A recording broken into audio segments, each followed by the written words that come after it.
Why don't we start with a very quick intro about yourselves, and so explain who you are, what's your background quickly, but then also explain when was the last time you used a blockchain and what it was for. Wow.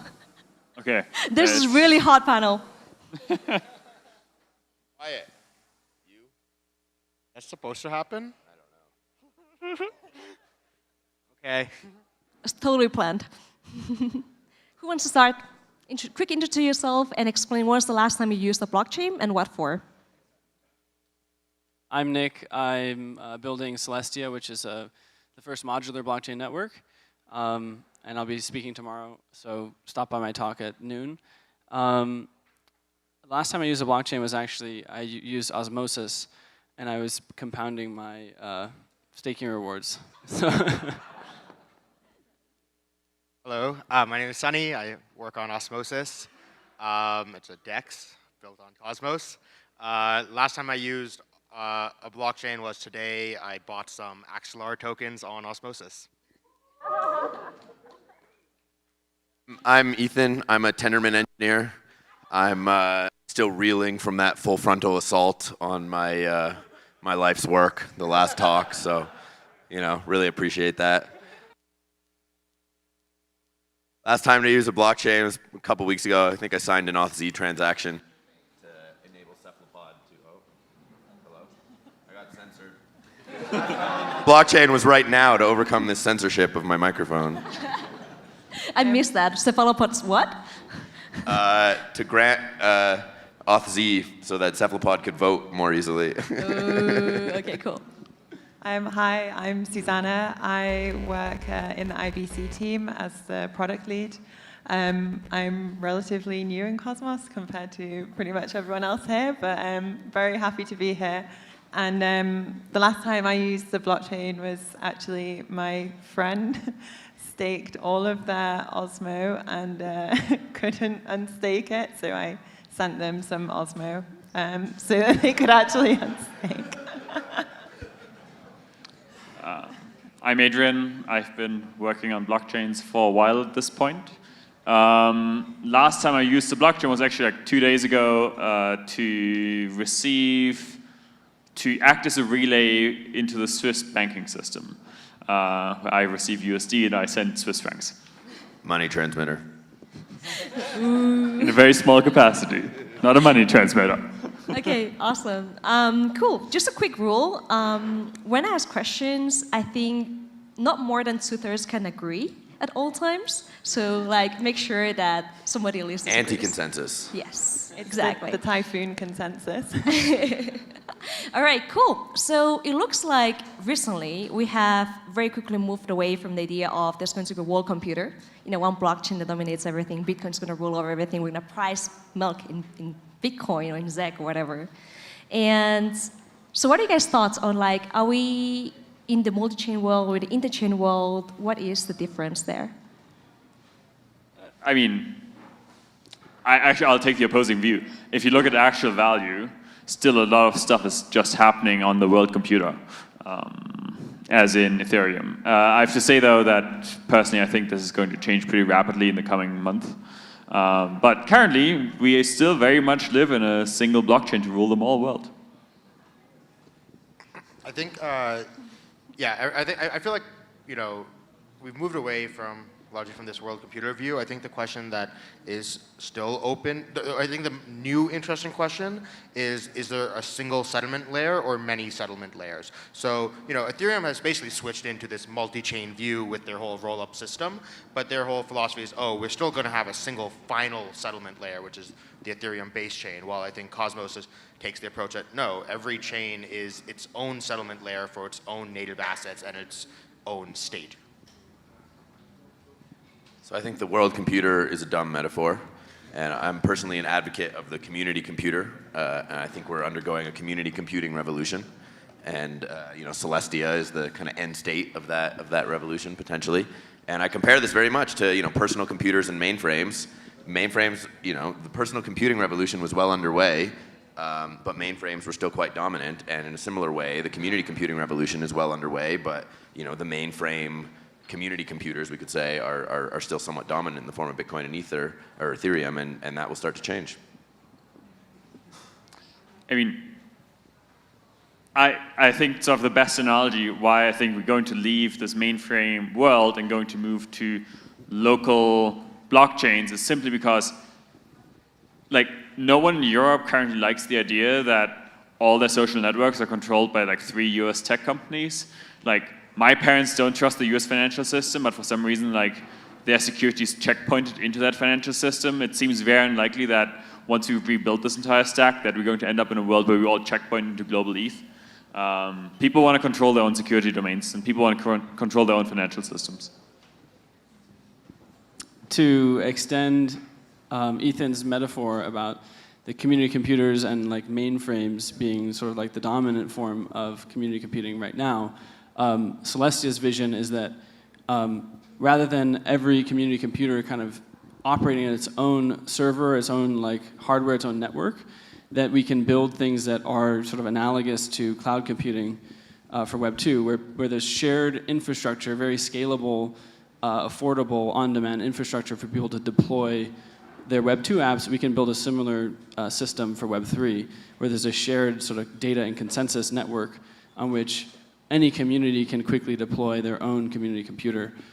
That's our vision. Before we dive too deep into modularity, I kind of want to explore a little bit more of the idea of just interoperability, right? Bridges and IBC. I think over the last year, we finally see that technology being more adopted. I kind of feel like 2 years ago, we were still more in theory, still being shipped. So how do you guys feel about interoperability, cross-chain? What about the maturity of that ecosystem? What are the challenges that you see at the moment? Well, I mean, from my perspective, I think the main challenge is if we assume, like, you know, kind of what we were just discussing before, there's not just going to be one blockchain. Hopefully there's going to be many, but like the way to really harness the power of that is to have this communication between them. And I think like achieving some kind of standardized way for blockchains to have like their own choice in settlement layer or their own choice in like a data availability layer, but then to actually have something which is going to unify everyone. So having a standard which is like widely adopted, I think is maybe like a challenge in the blockchain space generally, but hopefully IBC can solve that challenge, at least to some extent, you know, and not just within the Cosmos ecosystem, but more broadly for all of these other blockchains as well. So yeah. Yeah, people don't know this yet, but everything will speak IBC. As in, like, Ethereum will speak IBC, and all of a sudden the definition, like all of a sudden the question becomes, is Ethereum part of the Cosmos ecosystem? And depending on how you define this, the answer is clearly yes at that point. So will Bitcoin, by the way. I think with the get out. I think right now, like IBC is like still really focused around like token transfers, which is like, you know, the very simple, easy thing. But the whole point of IBC was like, you know, have a lot of, and we're seeing a lot of these new functionalities actually starting to finally roll out now. So, you know how it took like 3 or 4 months between like IBC token transfers launching and then like Osmosis launching to actually like kick off real usage of it. I think we're in that phase right now with a lot of these new things like interchain accounts, interchain queries, like the stuff that's going to be actually make IBC really cool is like, and you know, we're seeing like Stride is like probably the first thing that actually makes use of interchain accounts, but I'm sure we're going to see like a lot more starting to be deployed in the coming months, and so that's when I think the IBC ecosystem gets like, you know, it actually has cross-chain composability. Okay, so far very amicable. I see some potential for collusion here. Okay, but here's like one thing, you know, I don't know, it's a hot take, but I feel like somehow in Cosmos we've memed the idea that IBC is not a bridge, when it's like, everyone's like, oh, don't use bridges, use IBC. And it's like, guys, it's just a type of bridge. It's a, you know, it has better security properties, but the same kinds of things we should be thinking about for like bridge risk, we also should be thinking about for IBC, you know? I mean, IBC is well audited, thanks to the Informal team, but like, there's always, you know, we have to be careful. You know, so one thing is I think one of the solutions for all security things in general in all of crypto is just more rate limiting based systems. We need circuit breakers. Yeah. So the Axelar team actually just added like 2 or 3 weeks ago, where there's only on the Axelar bridge, you can only move a maximum of $5 million every 6 hours. So that way, if there's ever a major hack or something, we can cap the amount of losses that are in the system, and it gives time to pause it. So, we really like that idea, and we actually started implementing it at the IBC layer as well. So, not the upgrade that's happening this week, but the next upgrade will have IBC rate limiting, where you can like say, hey, only this percentage of a channel's TVL can be like moved every X number of hours or something. So, IBC is great, but we still have to really be thinking about the safety features that go into it. I would say the distinction between a bridge and IBC makes a lot of sense. A bridge is like there's a third party involved that does some routing that you now have added into your security model. Whereas IBC is like a point-to-point routing system where like you care about the security of this thing you came from, and you care about, or that issued the asset, and you care about the security of the system you're currently on. But you don't have to worry about like the bridge in the middle, which is like another, sometimes it's a glorified multi-sig in the case of Polygon or Wormhole, and in other times it's sort of a decentralized multi-sig in the form of a blockchain that does routing for you. But I think that's really the distinction between like, this is IBC and the rest is like bridges. Well, I actually think like bridging is just like one specific use case of IBC, and I think like everyone associates just generally moving tokens between blockchains as bridging. So like, yeah, for sure, the biggest like product market fit of like IBC so far was the token transfer. It was designed to be like generalized message passing. But for instance, like I think the only real use case of generalized message passing is from Injective, who are like streaming an Oracle data feed from BAN protocol. So like in that sense, yeah, you could say IBC is predominantly a bridge so far, but that's like just the initial functionality that people have really like wanted to use. But yeah, I think there's really like a lot further to go, and interchain accounts, interchain queries, more sophisticated workflows with token transfers, like sending your token and then immediately executing an action. There's like lots of stuff coming up, and it's still early days, right? It's only like 18 months since it was launched, and yeah, I think. Interchain security. Okay. Mesh security. Shared security is a meme. Shared data layers. Oh god. Doesn't make sense in Polkadot either. And rollups. Okay, No, so but we got. Go ahead. One of the powers of IBC was that it was designed as a general purpose communication protocol above which we can build arbitrary coordination mechanisms. And so while many other projects, they focused on bridges or they focused on, a sharding layer or something like that, we build IBC and then we can go sort of bottom up and build sharding or other kinds of, cross-chain coordination using IBC. And so now that we have IBC, it opens up all these possibilities to do interesting things like interchain security or mesh security or, the holy grail of running Tendermint itself or whatever the new thing, what's it called, Typhon? To running Typhon over IBC. Well, obviously we won't implement Tendermint, that would be dumb, right? But to actually start implementing like distributed systems protocols on top of IBC, using IBC as a generic transport layer like TCP, I mean, this opens up all kinds of new interesting possibilities. So. All right, so we got sovereign chains, we've got bridges, we've got IBC, we've also got modular blockchains. I guess this new idea that sovereign chains can focus on providing a specific feature to other sovereign chains, like for example, data availability. How do applications look like in this kind of ecosystem? Are there any kind of trade-offs in security models, for example, UX perhaps? There are definitely trade-offs. There's a lot of benefits. So one of them, since we were just talking about IBC, is that if you build roll-ups on a shared data availability layer, you get trust minimized bridging in a true sense. So even with IBC, I mean, obviously there's a lot of nuance because there's interchain security, but the bridge fundamentally makes an assumption that the counterparty validator set is honest and secure. And so if that assumption fails, then funds can be stolen, things can go wrong. And so in a modular sort of roll-up with a shared data availability threat model, you don't have that risk.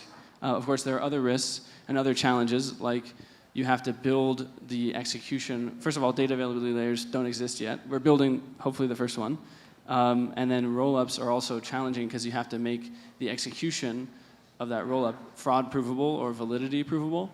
And that is like no small feat. But I do think it's achievable, and lots of teams are working on it. Soon TM.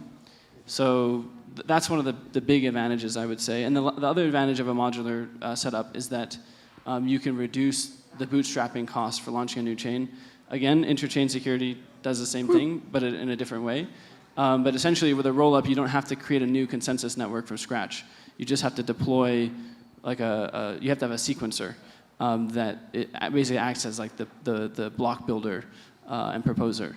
So it can really reduce the overhead to launch a new blockchain. To your original question, though, about like service provider blockchains, right? I mean, I think that makes a lot of sense. There's, Osmosis, we've always been like really big believers in like vertical integration and like, owning like the entire stack from top to bottom. But then there are things that we realize that like, hey, this is just not worth our time to do. And like, how we use Axelar, for example, right? We were like, okay, bridges, hard. We don't want to be the ones to build it.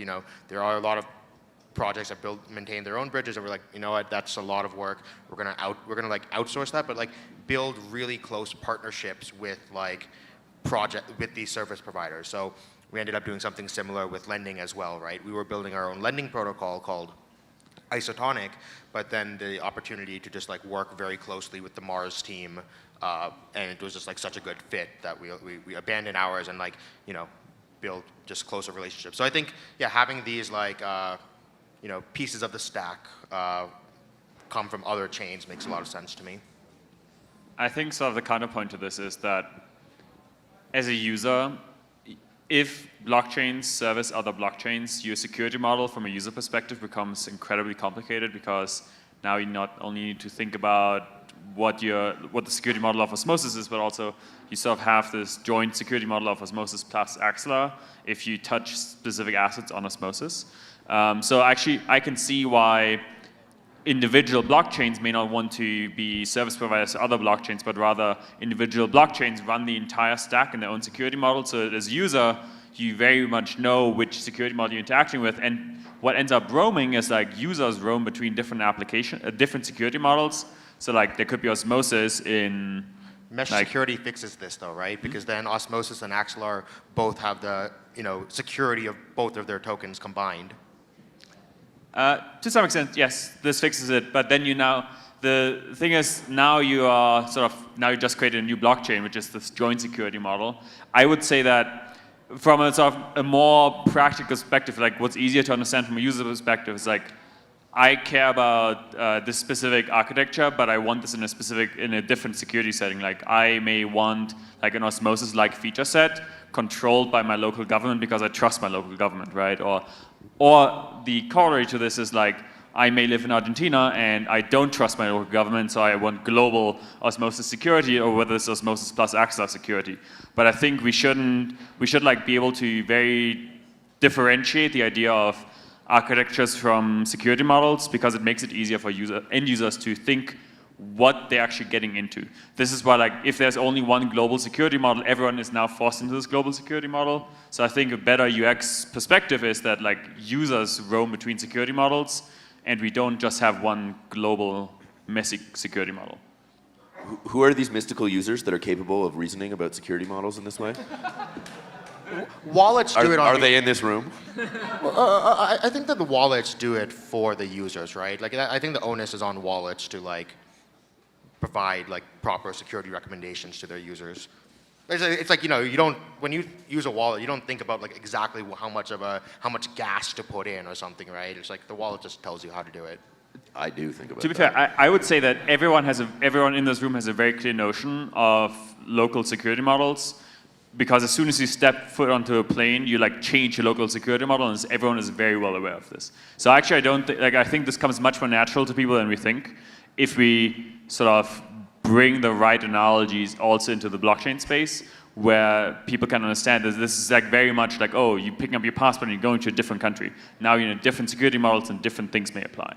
But I think the point of like Cosmos is that we want to make that not feel like you're going to a different country, right? The entire, I mean, I don't know, with Osmosis, our goal was like make cross-chain like composability and UX as good or better than single-chain UX, right? And we don't want users to have to feel like they're going to a different country every time they interact with a different chain. But they should, because they are. Like, if I take an ETH from Ethereum to Osmosis, like, I'm in a different country. Like, my security model is fundamentally different at that point. Aren't you like an EU maxi? Like, isn't the whole point that like... Well, I've been in Switzerland for quite a bit at this point. I am a local currency, local security model, maxi. Okay, so it looks like, again, we've got sovereign chains, we've got bridges, we've got IBC, we've got modular blockchains. We're gonna have interchain security. Nothing is gonna happen to Axelar in the near future. It's gonna all be fine. So how does Utopia look like? What's coming next? Illumination. Yeah. We have so much work to do. I don't believe in utopia. There's a much higher risk of dystopia that we need to take pretty seriously with all the crap we're building. You know, like Tanuki says, it's a new world full of meta crap, and we have to fight very diligently against that. And this technology is going to be continuously co-opted, and that's very dangerous. I think the best approach, you know, so we have these global censorship-resistant layers, which are really important, but I think we also need local community-oriented layers that don't just, you know, depend on global anonymous security, but do depend on like local forms of accountability and diversity at that level. And that's only kind of just starting, but I think most of us are still pretty far away from it. It's hard to finance those things, and, you know, so we need to find new funding models and ways to tap into, you know, everyone's afraid of governments, and they are scary because many of them are authoritarian. But, you know, I think we also need to find ways to work with them, especially the local ones, and to empower more local governance to push back against the sort of larger authoritarian ones. Yeah. My utopia is sort of, my parents sit in a local village in Germany, and they hold all their assets secured by their local village of 500 people, and then they like take a plane, and on their phone there's a payment application that does like asset agnostic private payments, and when they land in, and like they also have a local currency in their local village, and when they land, I don't know, in Colombia, like they touch their phone at a payment terminal, and there are assets being moved over IBC to that local zone in Colombia. The local merchant decides whatever currency he wants to receive. My parents pay in whatever local currency they hold. There's an automatic under-the-hood conversion at market rates, and sort of you have this incredibly smooth flow where like they never have to think about this. Like this all just happens under the hood, and sort of this just gets more. This is sort of the simplest use case, but like the more complex use cases are like you do $100 million block trade across many different security zones, and you get atomicity guarantees there, and like all our financial applications can start roaming, like our DAO communities can start roaming these security zones. Yeah, that's, I think, it for me. Okay, do you want to say one last thing? I don't remember what the question was. What does utopia look like, Sunny? What's your utopia? Oh, Sunny for benevolent dictator of the world. Sunny, I still remember your profile picture, the one where you were dressed as a monarch. Can you Yeah, recover that picture, please? Yeah, where's your helmet? I would choose Sunny's security model. I don't know. I think like utopia is like just more, you know, in my graph that I had, more yellow systems. I think that like building web of trust based systems is like what I'm most excited about. In crypto, we talk too much about like building trustless systems, and that's just not the world that actually exists. There exists a fabric of trust in the world, and I think the purpose of blockchains is to make that fabric of trust more legible and on chain, and then thus computable over, and you can do cool things like that. I don't know, like, you know, finally, as of this month, over 50% of crypto market cap has switched to proof of stake now, which is really cool. But now it's like, what's the next step? I think proof of stake is definitely better than proof of work, but I think there's actually something out there that's even better than proof of stake. Aren't you a secret Bitcoin maxi? Yes. Me too. I think there's like a web of trust-based consensus mechanism that can be designed. So I don't know. I agree. It's proof of identity plus proof of stake. So you get like max limits on a per validator basis depending on how many real people are behind a validator. So you limit the excesses of capitalism in proof of stake, and you combine it sort of like with a tapering function of democracy kind of. That still sounds like too much. Proof of stake is very much one of those like a green system, right? It's in my graph, it was like the libertarian left side of the graph. I think that there is a consensus mechanism that can be built using the yellow side of the graph. I just want to say, I don't know what utopia necessarily looks like, but I resonate a lot with what Ethan said yesterday, which is that blockchains are tools for sort of rebuilding economic, political systems and institutions for like a digital internet native world that we now live in. And it's clear to me that like a lot of our institutions are outdated, incompetent, or just, yeah, we're kind of at this turning point, I think, for humanity. And the way that I think blockchains can be a significant tool for making that transition. And the way that we get there is by empowering as many people to build using blockchains as possible. So that's why I'm passionate about building this infrastructure that enables anyone to build their own community computers. And that's why like Cosmos is just like a spiritual home, you know? Amen.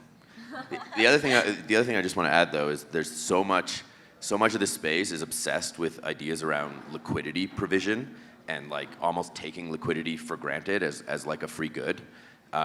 Providing liquidity is shorting volatility. And like, I don't know if you've paid any attention to the world or nature or any of these things, like the world is long volatility. And if you're going short volatility, you're gonna get wiped out at some point. And the only way to stay short volatility is to use power dynamics to, you know, suppress the real world, suppress natural shocks and so on. And so this idea that we can just like build liquidity provisioning mechanisms and focus on that will inevitably lead us towards the same kind of dystopia that we currently live in where, you know, the dealers, the big banks, the money dealers, they run the world. They're all structurally short volatility. The central banks enable them to continuously go short volatility and to, you know, to cut their losses when crisis hits. And so what we need to start doing is stop trying to provide liquidity and start trying to save it. You want to save liquidity. You don't want to be able to just magically go to another country and have all your currency convert at some like frictionless rate. You know, no offense, like what Adrian was just describing. But you want to be able to go to other countries and engage in their local exchange mechanisms and be able to participate in a way that saves overall liquidity, that you don't need, you know, a currency to exchange. Like the use of a currency is indicative of the fact that you haven't closed a loop in your economy and you needed some liquidity to show up from an external source to close a loop because there's some uncertainty on whether you'll be able to, you know, close it in the future. That's what money is for, is to hedge that sort of uncertainty. And so the more we focus on liquidity provision, the further we get away from actual sustainable economies. And so, you know, liquidity saving is really what we need to be focused on, but that requires us to get our heads out of our asses on all this like finance crap and actually focus on the real world, you know, networks of commerce and trade, which we're all still very far from, so. Okay, Yes. I think DeFi the conclusion is just here, a meme.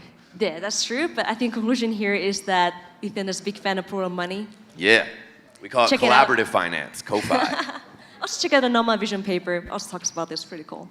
All right, with this, I think we can call it a day. I ran over time. I think my team is going to kill me. Thank you very much for this amazing panel.